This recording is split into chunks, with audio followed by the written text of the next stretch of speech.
최근에 조선일보가요. 그것도 취임한 당일날 일종의 악담 비슷한 걸 했는데 그런 거지. 내가 봤을 때는요. 이것도 피해의식이에요. 그들의 피해의식. 정권이 바뀌면은 처절한 어떤 피해 복수? 이런 게 이루어질 거라고 생각하는 그런 마인드를 갖고 있다가 자기들이 생각하는 피해 복수 이런 걸 못하게 하기 위해서 일단 저지선을 만드는 작업 있잖아요. 네네. 이쪽은 생각도 안 하고 있는데 일단은 그런 느낌이에요. 문재인 식물 대통령 되는 건 시간 문제다. 물론 앞 뒤에 말이 지금 잘린 채로 말씀드리고 있지만 중요 키워드는 그런 겁니다. 지금 현재 당신네들은 소수다. 문재인을 찍지 않은 60%는 문재인을 반대한 사람들이다. 뭐 이런 요지고요. 반대자들을 수용하고 가지 않으면 니들 망하는 건 시간 문제야. 이렇게 일종의 협박 이런 걸 하고 있는 건데 악담인 건데요. 이건 말이 안 된다고 생각하는 게 원래 아무리 싫은 사람이 대통령이 돼도 대통령이라고 하는 자리가 어떤 정파를 위한 자리가 아니잖아요. 국가의 발전을 위한 자리이기 때문에 설사 이명박이나 박근혜가 대통령이 돼도 일정 정도는 잘 되기를 바라는 박수를 보내주는 게 일반 국민도 아니고 언론이거든요. 그렇죠. 첫날부터 이렇게 발목 잡기 뭐 시전하시겠다 뭐 이런 뉘앙스로 칼럼을 내보내는 것 자체가 너무 좀 결례다 이런 생각이 듭니다. TV조선은 문재인 관련한 위인전 같이 잘 가공된 그런 영상들을 내보내 놓으면서 극찬을 쏟아내고 있는데 반해서 아직 신문 매체들은 정신을 못 차린 게 아닌가 싶은 생각이 드는데 이들의 논리가 문재인을 찍지 않은 60%의 사람이 있다라는 논리로 이걸 막 몰아붙이는 거예요. 그러니까 우리가 늘 생각했던 거잖아. 이번 선거 끝나서 50% 지지율 못 얻어내게 되면 분명히 보수 언론은 이런 방식으로 까고 들어올 것이다라는 부분에서 이제 뭐 뻔히 예견된 사안이지만 굉장히 기분 나쁜 얘기들을 던지고 있는 거예요. 근데 여기 메시지의 중요한 건 뭐냐면 얘네들이 다자구도라는 부분에 대한 언급을 전혀 안 했고 그 다음에 투표율 그러니까 득표율 프로테지만 갖고 지금 시비를 걸고 있는 거란 말이죠. 그렇죠. 그러니까 사실상 그 득표한 수순으로 따지게 되면 문재인 대통령은 지난번 18대 대선에 비교해서 약 100만 표 정도 표를 덜 얻은 거예요. 지금 한 1,300만 표 조금 넘게 얻었는데 지난번에 1,469만 표 정도를 얻었기 때문에 따지고 한 120만 표 정도? 요 빠진 게 맞아. 숫자적으로는. 근데 지네들이 얘기하는 박근혜 같은 경우에는 무려 800만 표가 빠진 거예요. 새누리당은. 그러니까 홍준표로 인해서 손실 본 표 수가 800만 표라고 국민들 다자구도가 아닌 점을 감안해서 보자고 치면 그만큼 지지층이 이탈했고 이 다자구도 안에서 이마만큼의 득표율과 득표수를 얻어낸 또는 역대 최고의 득표 차이를 보이면서 당선한 부분에 대해서는 전혀 언급을 안 하면서 이거를 국민들한테 지지받지 못했다는 방식으로 몰고 가고 있는 거는 이건 완전히 언론의 마타도지 이 정도 되면.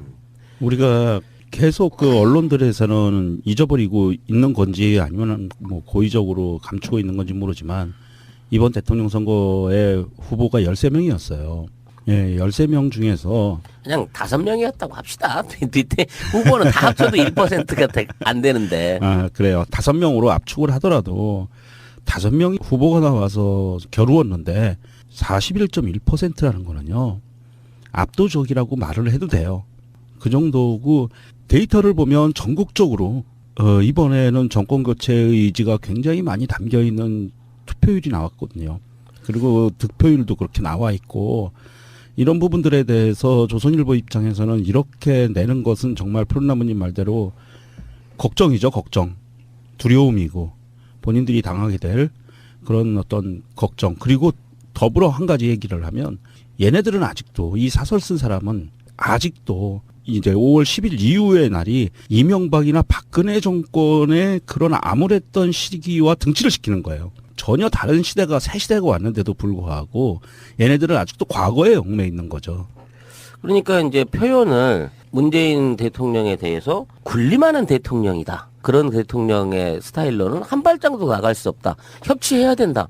내가 보기엔 누구보다도 빠른 협치와 그 지속적인 그 공동 정부 수행을 위한 어떤 뭐 인사들의 적용을 하고 있는데도 불구하고 얘네들 눈에는 이 사람이 이 압제자 또는 독재자처럼 보여지는 것 같은 그런 식의 두려움을 스스로 표현하고 있는 거예요. 이게 뭐 무서운 개가 더 심하게 짖는다고 지금 조선일보를 비롯한 기존 언론들은 자기들한테 어떤 형태로의 이건 탄압이라고 표현할 수 없는 거고 제대로 된 조사라든지 구현이라든지 조건들이 돌아오게 될지에 대해서 미리 겁을 먹고 비명을 지르고 있는 상태라고 봐야 네. 되는 거죠. 그러니까 뭐 정확히 말하면은 문재인 대통령한테 군림하는 대통령이다라고 표현한 게 아니라 군림하는 대통령으로는 성공할 수 없다 이런 워딩인데 그 생각도 안 해본 거고요. 우리들 입장에서는 그런 거고 이 사람이 하고자 하는 이야기는 사실 이거예요. 적폐청산을 매달리면 왜 선거 과정에서도 그런 거 있잖아요. 적폐청산 그러면은 내가 적폐라고 생각하는 사람들이 적폐청산 하면 안 돼 이렇게 해왔던 그 과정이 있잖아요. 그런 방식으로 해서 뭐 안철수 후보하고 또 여러 가지 논쟁이 있었고 이렇게 우리가 들어가 보면 생각을 해보면 적폐청산이라고 하는 부분에 매달리지 말고 과거를 막 탈탈 털어버리는 짓을 하지 말고 앞으로 협치하면서 나가야 된다. 안 그러면 니들 망한다. 요거예요. 좋게 좋게 가자. 이런 그렇지. 뜻인데. 아니, 그 미리 이렇게 할 필요가 없다고. 문재인에 대한 불신일 수도 있는데요. 또는 지들 입장에서는 이제 두려움일 수도 있는데 일단 적폐청산이란 말 자체가 이 사람들한테는 굉장히 낯뜨거운 자기들 얼굴 보이는 거울 같은 그런 느낌이라서 그런 거 하지 말고 좋게 좋게 가자고 이렇게 이야기하고 있는 건데 이게 예를 들어서 새가 날아든다가 이야기하면요. 굉장히 올곧게 들려요. 그렇죠. 지금까지 적폐였던 놈이 적폐청산 매달리면 안 돼라고 이야기하면 느끼는 기분이 좀 상당히 다른 거죠, 그게. 이 조선일보 입장에서는 지금 굉장히 좀 뜨거운 거는 사실이에요. 마음들이 뜨겁고 불안한 거는 왜냐하면 노무현 대통령 시절에 조선일보와 정면으로 부딪혔었잖아요. 그리고 언론 개혁을 그때 굉장히 강하게 밀어붙이다가 실패했거든요. 그 경험들이 자기들 DNA에 있는 거예요. 그래서 노무현 대통령 시절에 노무현 정부를 끌어들여서 그런 과오를 밟지 않아야 된다. 이런 논리로 지금 그 논리를 피고 있는 거고요. 혹시라도 문재인 대통령 정부에서 이 언론 개혁에 대해서 이야기가 나오고 푸른나무님이 얘기했듯이 적폐청산을 본인들한테 어떤 칼날이 겨루어질까 봐 무섭죠, 사실은. 먼 눈에는 뭐만 보인다는 이야기 있잖아요. 네. 그들은 그런 정치를 해왔거든요. 그리고 사실상 뭐 박근혜 정권 탄핵 바로 그 즈음에 가지고 TV조선이 허가 취소가 될 뻔했다가 조건부 유예가 된 상태거든요. 예, 1년 단위. 근데 저는 이제 이야기가 나온 김에 그런 이야기 한번 해보고 싶어요. 정권의 성공과 실패를 가늠하는 거 있잖아요. 이게 사실은 언론이 해버리는 거예요. 언론을 통해서 국민들이 이 정권은 실패했네, 성공했네를 바라보게 되는 것. 예를 들면 노무현 정권 때 그 속내용과는 아무 상관없이 실패라고 생각했던 사람들 그리고 국민 여론이 막판에 막 바닥을 쳤던 거는 다 주요 언론들이 노무현 정권에 등을 돌리는 관계. 이런 거잖아요. 그리고 실제로 박근혜 탄핵 기간에도 조중동까지 합사해가지고 박근혜 털어대니까 못 빼기고 두 손 들어버린 거거든요. 그렇죠. 예. 그러니까 언론이 그렇게 무서운 거고 사실 어떤 의미에서 보면 현대에 있어서의 언론은 거의 전부라고도 할 수 있는데 이들이 착각한 게 하나 있죠. 노무현 정권 때에 비해서 지금은 인터넷, SNS의 힘이 엄청나게 강해진 시대이기 때문에 하다못해 팟캐스트도 조정동과 맞먹는다는 정도의 위력을 네. 갖고 있다고 하니까 그들의 어떤 그런 생각도 버려야 되지만 저는 이렇게 생각합니다. 어떤 확실한 선을 좀 그어줘야 된다고 생각해요. 뭐냐면은 일단 머릿속에 문재인 대통령이 되면 뭔가 확실하게 뭘 청산할 거야 마인드는 버려요. 그 초법적으로 할 수는 없어요. 예를 들어서 박근혜 정권 탄핵시키는 것도 우리 국민들은 단지 광장에 나와서 촛불을 들었지 뭔가 무력과 불법적인 걸로 박근혜를 끌어내리지 않았잖아요. 지루한 시간들을 견디면서도 탄핵 발의하고 탄핵 통과시키고 헌법재판소 기다리고 구속시키고 이 과정을 견뎠단 말이에요. 그러니까 새로 올라간 정권이 무슨 군사 독재 시대처럼 막 언론인들 잡아 가두고 검찰에 다 구속시키고 이렇게는 못하니까 국민의 힘으로 법으로 밀어붙여서 뭔가를 하겠다는 그런 의미를 갖고 있는 거라고 생각하니까 싹 쓸어버린 이런 용어는 다 일단 버려야 되고요. 그리고 조중동의 아부하라는 이야기는 아니에요. 문재인 정권이. 근데 그들과의 관계를 유지해 가면서 그들의 그 권력 지향적인 속성을 잘 이용해 먹으면서 그들도 정권 내내 문재인 정권에 협조할 수 있게끔 그 사람들과의 일종의 당근과 채찍을 병행하면서 그런 언론들이 정부에 우호적으로 가게끔 만들어주면 좋겠다 이런 생각을 해보거든요. 지금 칼럼 쓴 강천석 이 사람이 원래 그런 사설을 되게 많이 쓴 사람인데 이 사람한테 그런 얘기 해주고 싶어요. 됐어. 너는 안중에도 없어. 지금 적폐청산이 문제가 아니고 뭐 식물 대통령이라는 이 표현을 지금 취임한 첫날 이게 할 말입니까? 이게 지금 그런 말 하고 싶더라도 이게 잔치를 막 시작해갖고 손님들 들어오고 있는 입구에서 소금을 뿌리고 있는 짓거리란 말이지. 참 무리한 거야 이런 거는. 이건 언론이라고 말할 수 있는 게 말할 수 있는 것들이 아닌 것이고 이런 방식으로 이번 정권 내내 일종의 언론으로서 권력 길들이기를 나서겠다라는 자세를 보이는 순간 이게 이제 역으로 국민들한테 역풍을 받아서 조선일보 저거 제대로 한번 혼내야 된다라는 일종의 국민적인 반감을 살 수 있는 여지가 있다는 거예요. 지금 그 군소 언론에 비해서 대규모 조중동이 살아남을 수 있는 우리 그 잘못된 제도들이 있어요. 그러니까 언론 지원금이라는 게 있거든. 그러니까 대한민국에는 모든 언론사들한테 정부가 지원금을 주는 제도가 있어요. 근데 이게 뭘로 돼 있냐면 발행 부수 순으로 이걸 나눠주는 거야. 그러니까 예전에는 이게 각 회사별로 노무현 정부 같은 때에는 등치가 받을 수 있게끔, 그러니까 똑같은 건 아니지만 군소 언론이나 작은 출판사라든지 매체들도 다 이 도움을 받을 수 있는 구조였다고 치면, 이게 이명박근혜 정권 넘어가면서 이제 등치 큰 애들이 많이 갖고 가고 자잘한 애들은 조금 갖고 가는 구조로 바뀌어 버렸거든. 이것부터 빨리 제자리를 잡아 놔야 돼요. 그래서 목줄을 조여야 돼, 이 새끼들은. 그래야 정신 차리고 제대로 된 기사 쓰고 국민들, 독자들 무서운지 안다는 거지. 이건 독자들을 무시한 거야. 얘네들은 지금 틈새 시장에 살아남는 전략을 택하고 있다고 봅니다. 홍준표를 찍는 표들이 그래도 20몇 % 정도 나오는 나라니까요. 그래서 그들에게 이제 그들만의 어떤 까내는 언론으로서의 역할을 한번 해보겠다 이런 느낌도 있고요. 분명히 지금 현재는 조중동이나 종편들도 문재인 대통령을 빨아주지만 근데 허니문도 없어 이 새끼는. 근데 그 허니문 기간이 지나면은 어느 순간이 되면 국민적인 관심사가 멀어지고 근데 저는 이렇게 문재인 대통령의 첫날을 제가 봤을 때는 그런 느낌이었거든요. 그런 방식으로 하지 않겠다. 그러니까 이게 우리들도 마인드가 바뀌어야 되는 게 아까 좀 전에도 그런 이야기 드렸지만 급격한 편가르기 딱 해놓고 우리 편만 챙길래 그게 박근혜가 망한 사실은 지름길 같은 맞습니다. 거거든요. 예, 예. 그래서 그들을 안고 가야겠다. 이런 마인드를 계속 보여주고 있는 거예요, 지금. 그럴 때 지지자분들도 거기에 대한 어떤 마인드를 좀 갖추시고요. 선거 끝났으니까 뭐 홍준표 찍었던 사람, 뭐 누구누구 찍었던 사람들에 대한 적대 감정 말고 내가 문재인이다 이런 생각으로요. 그런 사람들을 문재인 정권이 잘할 때 박수 쳐주게 만드는, 그리고 못할 때는 비판도 해야 됩니다. 정권 재창출을 위해서라도 못하는 부분은 비판을 해야 되겠지만 뭔가 올곧은 올바른 정보를 갖고 해도 비판을 해도 해야 된다 이렇게 생각이 들고요. 자, 어쨌든 강천성님 그 첫날부터 기분 나쁘게 그런 거 터뜨리셔가지고요. 축하드립니다. 예. 이 양반이 이거 네. 개표 결과가 100% 나오지 않았을 시점에 이런 칼럼을 써가지고 본인의 그 마음 속에 있는 거를 들켜버렸는데 앞으로는 아마 안 쓸 거예요. 지금 그 청와대에서 문재인 대통령이 움직이는 행보를 보면 국무총리나 홍보수석 같은 경우에 언론인 출신들이거든요. 그렇기 때문에 아마도 이게 좀 좋은 관계를 유지해 나갈 것 같아요. 조중동과도. 뭐 사소한 것까지 다 시비를 걸고 있는데요. 취임식 때 영부인이 한복을 안 입었다. 그리고 무늬가 들어간 정장, 단색 정장이 아닌 무늬가 들어간 정장을 입고 손을 흔들고 뭐 따봉 같은 행위를 했다고 해서 막 튀는 행위를 했다라는 식으로 비판적인 오더를 꺼내놓은 거야. 그럼 지금 뭐야, 옛날 박정희 대통령 옆에서는 유경수 여사 코스프레를 하라는 거야. 뭐야. 이런 유의 것까지 자잘한 것까지 시비를 걸어서 뭐라 그러는 걸 보면 이것들이 아직도 이런 기사가 국민들한테 맥힐 수 있을 거라는 생각을 하고 쓴다는 게 정말 사상이 놀라워요. 그러니까 속마음은 다 싫은 거죠. 네. 자기도 선거에 진 거예요. 근데 이렇게 봐야지. 반대로 한복을 입고 나오면은 보궐선거 개념으로 치러진 대통령 선거고 바로 취임식하고 그래서 준비할 시간이 없어서 약소하게 간단하게 했잖아요. 한복 입고 나오면 뭐라고 그러냐면은 지금 때가 어느 때인데 지금 이 비상시기에 한복 입고 이렇게 치장하고 나오냐 이렇게 이야기할 사람들이니까. 그러니까 보통 한복을 새로 맞추면 맞추는 기간이 아무리 빨라도 한 일주일 정도 이렇게 걸리거든요.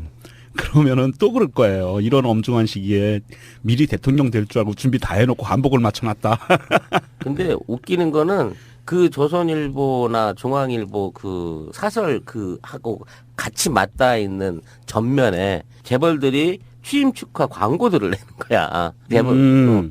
그네들이 전면 광고를 내갖고 대통령 취임 축하 광폭 행보 감사 고맙습니다. 뭐 이런 류의 이제 눈에 빤히 보이긴 하지만 일종의 이제 현 정권에 대한 기대감을 나타낸다 이런 식의 칭찬 일색의 광고들을 전면 광고로 올리고 있단 말이에요. 그 광고와 같이 가면서 그런 짓거리를 한다는 거지, 걔들은. 네, 그 기업들 광고는 뭐 정권이 바뀌거나 그러면 대통령 선거가 끝나면 의례적으로도 다들 하는 거기 때문에 그동안 해왔기 때문에 큰 의미는 없는데 어쨌든 그 조중동을 비롯한 그 문재인 대통령을 씹으려는 분들은 좀 자중해 주세요. 씹을 거리가 이제 없어졌어요. 별로 없고 앞으로 행동을 보면 청와대의 움직임이나 정부의 움직임을 보면 당신들도 칭찬할 수밖에 없는 그런 상황이 벌어질 겁니다. 문재인 대통령에 대한 비판은 있을 수 있어요. 비판 없는 사회가 정상적인 사회입니까? 근데 워낙에 악의적으로 해왔던 것이 비판이기 때문에 그냥 쓰레기처럼 보이는 뭐 그런 효과가 있다고 보고요. 그래서 평상시에 행동이 중요해요.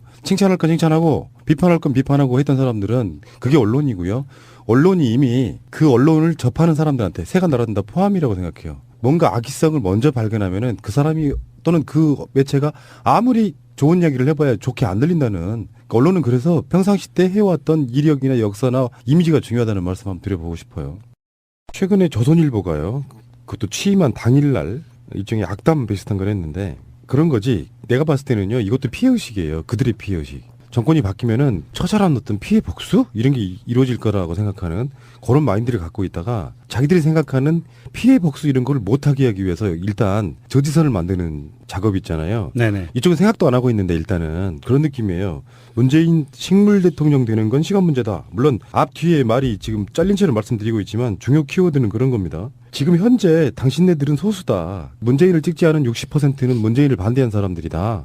뭐 이런 요지고요. 반대자들을 수용하고 가지 않으면 니들 망하는 건 시간 문제야. 이렇게 일종의 협박 이런 걸 하고 있는 건데 악담인 건데요. 이건 말이 안 된다고 생각하는 게 원래 아무리 싫은 사람이 대통령이 돼도 대통령이라고 하는 자리가 어떤 정파를 위한 자리가 아니잖아요. 국가의 발전을 위한 자리이기 때문에 설사 이명박이나 박근혜가 대통령이 돼도 일정 정도는 잘 되기를 바라는 박수를 보내주는 게 일반 국민도 아니고 언론이거든요. 그렇죠. 첫날부터 이렇게 발목 잡기 뭐 시전하시겠다 뭐 이런 뉘앙스로 칼럼을 내보내는 것 자체가 너무 좀 결례다 이런 생각이 듭니다. TV조선은 문재인 관련한 위인전 같이 잘 가공된 그런 영상들을 내보내 놓으면서 극찬을 쏟아내고 있는데 반해서 아직 신문 매체들은 정신을 못 차린 게 아닌가 싶은 생각이 드는데 이들의 논리가 문재인을 찍지 않은 60%의 사람이 미리 이렇게 할 필요가 없다고. 문재인에 대한 불신일 수도 있는데요. 또는 지들 입장에서는 이제 두려움일 수도 있는데 일단 적폐청산이란 말 자체가 이 사람들한테는 굉장히 낯뜨거운 자기들 얼굴 보이는 거울 같은 그런 느낌이라서